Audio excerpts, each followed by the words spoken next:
قال اهبطا منها جميعا بعضكم لبعض عدو فإما يأتينكم مني هدى فمن اتبع هداي فلا يضل ولا يشقى ومن أعرض عن ذكري فإن له معيشة ضنكا ونحشره يوم القيامة أعمى قال رب لم حشرتني أعمى وقد كنت بصيرا قال كذلك أتتك آياتنا فنسيتها وكذلك اليوم تنسى۔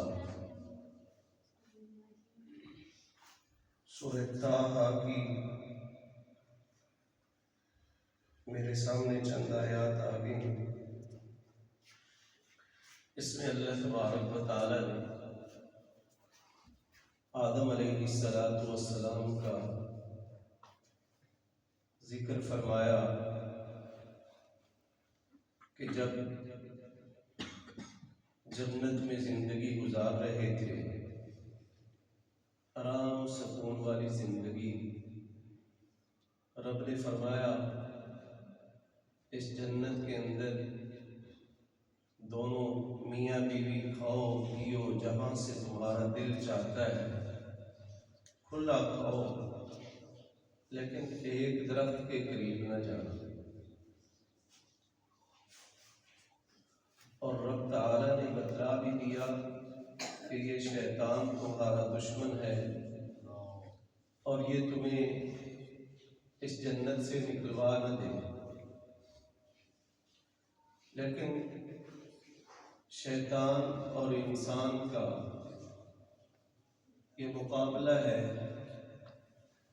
جب انسان کو شیطان نے سجدہ نہ کیا تو رب نے اس کو اپنی رحمت سے دور کر دیا، اس پر لعنت فرما دی۔ تو اب شیطان نے رب سے مہلت مانگی کہ مجھے مہلت دے دے، جیسے میں رحمت سے دور ہو گیا ہوں، جس کی وجہ سے دور ہوا ہوں میں اس کو بھی اپنا ساتھی بناؤں گا۔ تو رب تعالی نے شیطان کے کہنے پر اس کو مہلت دے دی اور اس کو کہا کہ جیسے تجھ سے ہو سکتا ہے تو اپنا زور لگا لے، بہرحال میرے بندے پھر بھی تیرے شکنجے میں نہیں آئیں گے، وہ بچ ہی جائیں گے۔ لیکن شیطان نے اپنا زور لگایا اور اس نے ایک دفعہ انسان کو، آدم اور ہماری ماں کو جنت سے نکلوا دیا۔ حالانکہ ہمارا اصل ٹھکانہ کیا ہے؟ جنت ہے۔ تو شیطان نے ہمیں وہاں سے نکلوا دیا جب، تو رب تعالی نے زمین پر بھیج دیا اور یہاں پہ آدم علیہ السلام اپنی غلطی کی معافی مانگتے رہے۔ ربنا ظلمنا انفسنا وان لم تغفر لنا وترحمنا لنكونن من الخاسرین۔ اے ہمارے رب، ہم نے اپنی جانوں پر ظلم کر لیا اور اگر تو نے ہمیں معاف نہ کیا، ہم پر رحم نہ کیا تو ہم تو خسارہ اٹھانے والوں میں سے ہو جائیں گے۔ رب کو پھر اس انسان پر رحم آیا اور رب نے پھر سے انسان کی کیا کر لی؟ توبہ قبول کر لی اور اپنے اب دوبارہ سے اصول اور قانون دے دیے اور ساتھ ہی بتلا دیا چلے زمین میں تم چلے جاؤ سب کے سب، بعضکم لبعض عدو، وہاں پہ تم آپس میں ہی ایک دوسرے کے دشمن بن جاؤ گے۔ اب تم دوبارہ جنت میں کیسے آ سکتے ہو؟ فَإِمَّا يَأْتِيَنَّكُم مِّنِّي هُدًى، پس جب کبھی بھی تمہارے پاس میری طرف سے ہدایت آ جائے، جب کبھی بھی تمہارے پاس میری طرف سے ہدایت آئے، فَمَنِ اتَّبَعَ هُدَايَ فَلَا يَضِلُّ وَلَا يَشْقَى، تو جس بندے نے بھی، جس نے میری ہدایت کی پیروی کی، نہ تو وہ بھٹکے گا اور نہ وہ بدبخت ہوگا۔ وَمَنْ أَعْرَضَ عَنْ ذِكْرِي فَإِنَّ لَهُ مَعِيشَةً ضَنْكًا۔ اور یہ بات یاد رکھ لینا، پہلی دفعہ میں نے تمہیں چھوٹ دے دی، معافی دے دی ہے، جنت سے نکالنے کے بعد دنیا کے اندر، زمین کے اندر بسا دیا، اور پھر سے تمہیں موقع دے دیا ہے کہ اب تم دوبارہ جنت میں آ سکتے ہو، لیکن کیسے آؤ گے؟ جو اس ہدایت کی پیروی کرے گا، جو اللہ نے آسمانی کتابیں انبیاء پر وقفے سے نازل کی، اور انبیاء لوگوں کی رہنمائی کرتے رہے، لوگوں کو سیدھا راستے دکھاتے رہے، ہدایت پہ چلاتے رہے، تو جس نے بھی ہدایت کی پیروی کی تو نہ وہ گمراہ ہوگا اور نہ وہ بدبخت ہوگا۔ تو یہ ہدایت ہے، یہ کتاب ہدایت ہے۔ ہمارے پاس جو کتاب آئی ہے وہ اللہ کی آخری کتاب قرآن کریم، ہدی للناس، اس کو رب تعالی نے تمام لوگوں کے لیے ہدایت قرار دیا ہے۔ اور سورہ بقرہ کی پہلی آیت ذالک الکتاب لا ریب فیہ ھدی للمتقین، یہ کتاب ایسی ہے جس کے اندر کسی قسم کا کوئی شک نہیں ہے، اور اس میں متقین کے لیے کیا ہے؟ ہدایت ہے۔ یہ کتاب ہدایت ہے، اور نبی صلی اللہ علیہ وسلم ہادی ہیں، آپ ہدایت دینے والے ہیں، سیدھا راستہ بتلانے والے ہیں۔ آپ نے فرما دیا، بتلا دیا کہ جو میرے پیچھے چلتا رہے گا، میری بتائی ہوئی تعلیمات کے مطابق زندگی گزارے گا، صراط مستقیم پر چلتا رہے گا، ادھر ادھر نہیں جائے گا، وہ ہدایت پر رہے گا اور جنت کا وارث بنا دیا جائے گا۔ من اطاعنی دخل الجنہ، جس نے میری اطاعت و فرما برداری کی وہ جنت میں داخل ہو گیا۔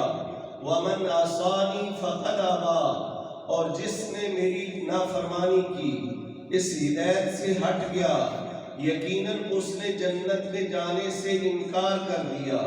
ومحمد فرق، اور محمد صلی اللہ علیہ وسلم فرق کرنے والے ہیں، جنت اور دوزخ کا امتیاز بتلانے والے ہیں، واضح کر کے لوگوں کو بتلا دینے والے ہیں کہ یہ سیدھا راستہ ہے، یہ جنت کا راستہ ہے، اور یہ جہنم کا شیطان کا راستہ ہے۔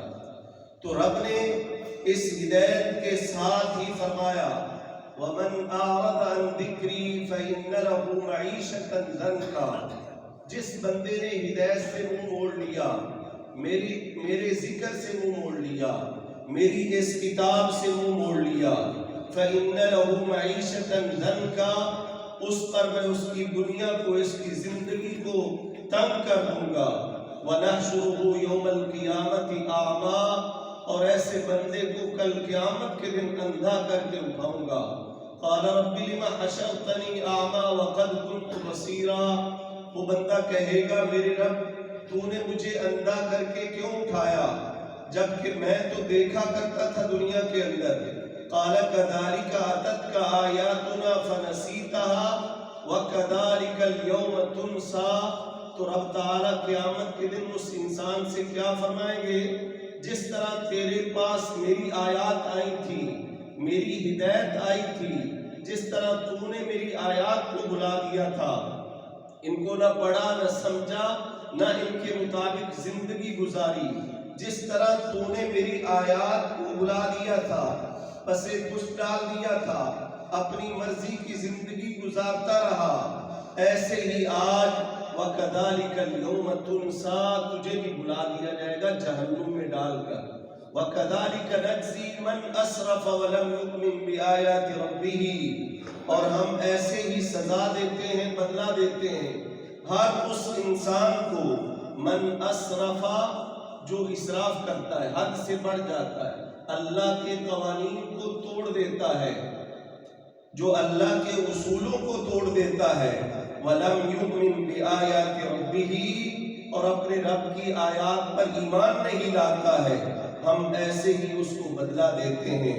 وَلَعَذَابُ الْآخِرَةِ أَشَدُّ وَأَبْقَىٰ، جبکہ آخرت کا عذاب بڑا ہی سخت اور باقی رہنے والا ہے۔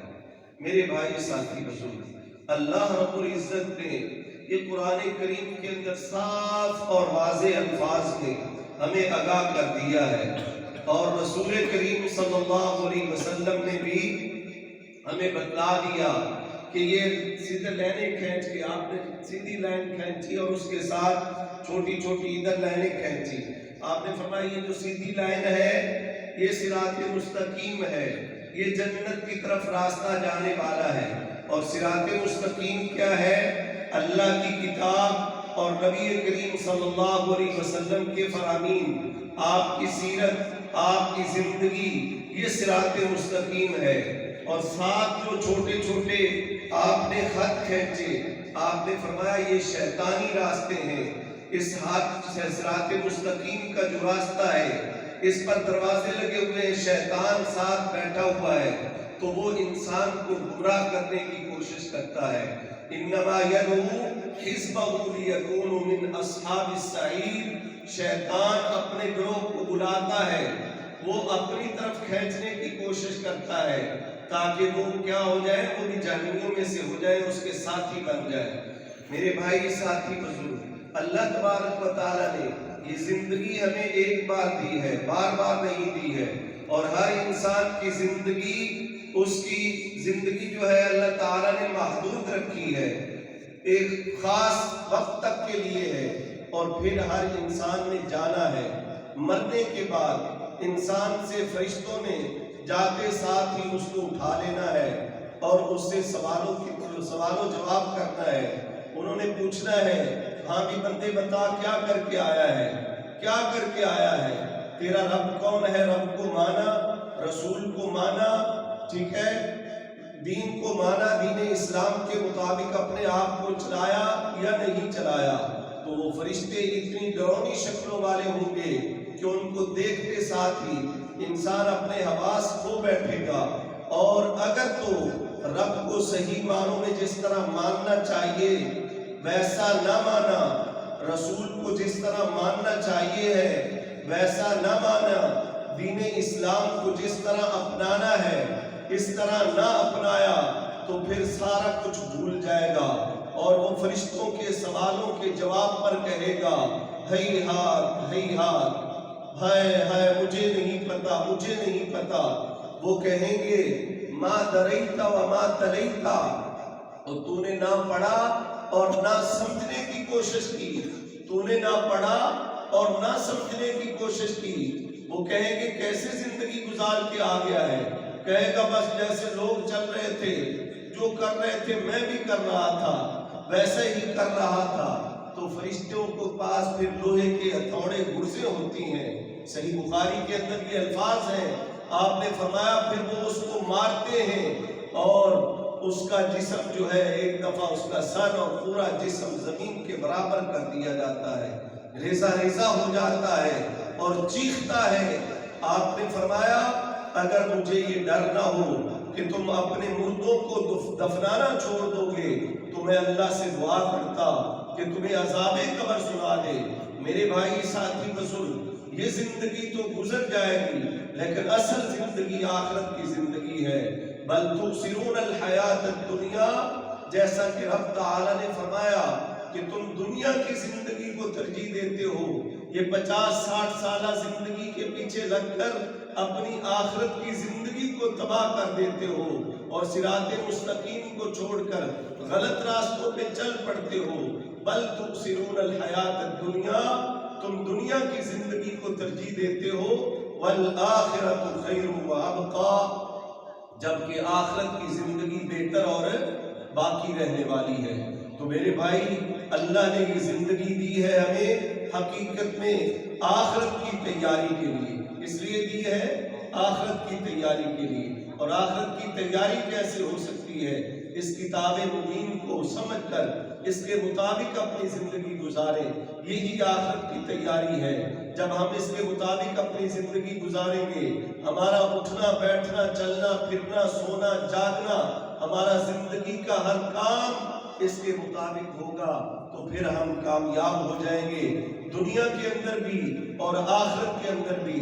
اور اگر ہم نے اس کو چھوڑ دیا تو ہماری دنیا بھی تباہ اور آخرت بھی تباہ ہو جائے گی۔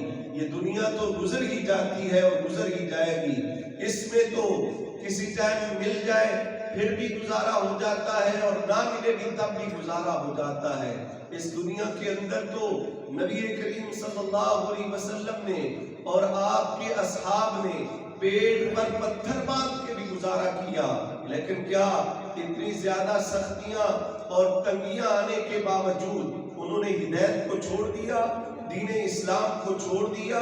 نہیں، اس دین اسلام کے لیے سب کچھ قربان کیا، لیکن اس کو نہیں چھوڑا، اس کو ہم تک پہنچایا۔ تو یہی اصل ہدایت ہے اور یہی ہماری زندگی کا مقصد ہے۔ اگر ہم اس کے تحت زندگی گزاریں گے تو کامیاب ہو جائیں گے۔ اور اصل کامیابی انسان کی کیا ہے؟ فَمَنْ زُحْزِحَ عَنِ النَّارِ، جس انسان کو مرنے کے بعد جہنم کی آگ سے بچا لیا گیا، وَأُدْخِلَ الْجَنَّةَ، اور اس کو جنت میں داخل کر دیا گیا، فَقَدْ فَازَ، یقیناً یہ بندہ کامیاب ہو گیا۔ وَمَا الْحَيَاةُ الدُّنْيَا إِلَّا مَتَاعُ الْغُرُورِ، قسم باللہ رب تعالیٰ فرماتا ہے یہ دنیا کی زندگی دھوکے کے علاوہ اور کچھ نہیں ہے۔ اگلی آیت جو رب تعالیٰ نے فرمایا فَلَمْ يَهْدِ لَهُمْ كَمْ أَهْلَكْنَا قَبْلَهُمْ مِنَ الْقُرُونِ يَمْشُونَ فِي مَسَاكِنِهِمْ، یہ دنیا میں بڑے بڑے آئے، اس دنیا کے اندر بڑے بڑے آئے، تو رب تعالیٰ فرماتا ہے وہ بعد میں آنے والے لوگوں تمہیں سمجھ کیوں نہیں آتی کہ وہ کتنے ہی اس دنیا کو چھوڑ کر چلے گئے، ہم نے کتنی ہی بستیوں کو ہلاک کر دیا۔ یمشون فی مساکنہم، کتنی ہی لوگ اس زمین پہ بسنے والے تھے، یہ جن کے گھروں کے اندر رہتے ہیں، جن کی جگہوں کے اندر رہتے ہیں، جہاں پہ ہم چلتے پھرتے ہیں، کتنے ہی لوگ اس دنیا پہ آئے اور وہ اس کو چھوڑ کے چلے گئے اور اپنے ساتھ کچھ بھی نہیں لے کے گئے، اور تم نے بھی ایسے کچھ بھی نہیں لے کے جانا ہے، تو تمہیں کیوں نہیں اس سے سمجھ آتی کہ ہم نے بھی کچھ نہیں لے کے جانا ہے؟ اس لیے رب تعالیٰ فرماتا ہے کہ آخرت کے لیے تیاری کرو، المال والبنون زینت الحیات الدنیا، لوگوں دنیا کا یہ مال اور اولاد یہ دنیا کی تو خوبصورتی ہے، زیب و زینت ہے، لیکن یہ تمہارا ساتھ آخرت میں دینے والی چیزیں نہیں ہیں۔ والباقیات الصالحات خیر عند ربک ثوابا وخیر عملا، اور جو باقی رہنے والی چیز ہے وہ نیک اعمال ہے۔ اصل چیز کیا ہے؟ وہ نیک اعمال ہیں جو تمہارے رب کے نزدیک ثواب کے لحاظ سے بھی بہتر ہے اور امید کے لحاظ سے بھی بہتر ہے۔ اس دنیا سے جانے کے بعد انسان کا مال بھی واپس آ جاتا ہے، انسان کے اہل و عیال بھی واپس آ جاتے ہیں، اس کا سارا کچھ جو اس نے کیا ہوتا ہے، کوٹھی گاڑی ہر چیز، فیکٹری کاروبار سب کچھ یہیں پہ، اور اکیلا انسان یہاں سے جاتا ہے، یہاں سے انسان کچھ اور نہیں لے کے جاتا ہے۔ کہتے کفن کی جیب نہیں ہوتی ہے۔ سکندر جب گئے اس دنیا سے تو دونوں ہاتھ خالی تھے، اگر ساری دنیا کی حکمرانی بھی کر لیں، بادشاہی بھی کر لیں، ساری دنیا کا مال و متاع آپ کے پاس آ جائے، آپ کو قبر میں جا کر حشر میں یہ چیزیں بچانے والی نہیں۔